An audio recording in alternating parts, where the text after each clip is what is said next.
I imagine focusing on the foundation at the moment, it must help with that grief as well, to know that you're doing something to help other people. How are you doing with it? It's been not much time has passed.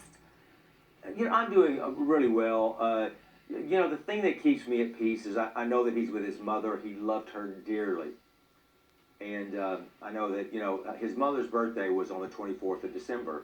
He loved her dearly, as much as any son could ever love a mother. So he's with her now.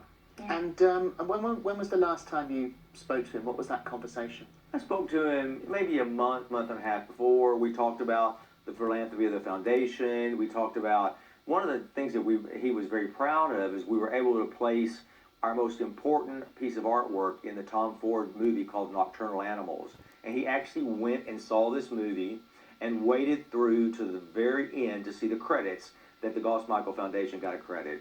We just talked about normal things.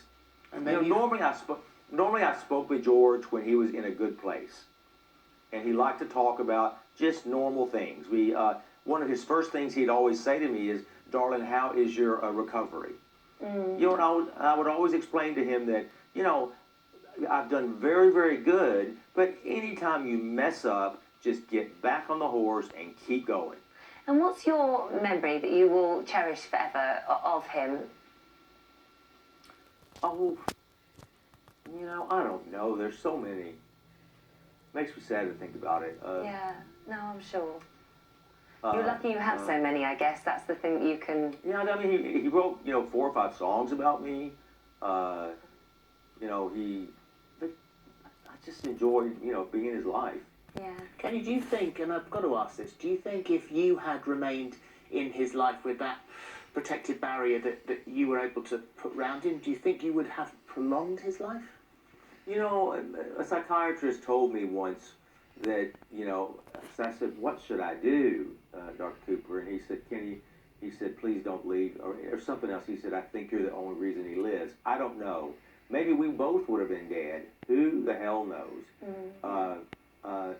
I certainly did my best to protect him. He really did his best to protect me from my alcoholism, which developed during that time. I couldn't sleep. I was worried about everything, and I started drinking a lot of booze to sleep, and it got really bad. Yeah. And he was very, very worried about me. What would be nice to finish this chat on is the fact that, and we know he certainly did it with this program a couple of times, was how much money secretly he donated to charity and to good causes.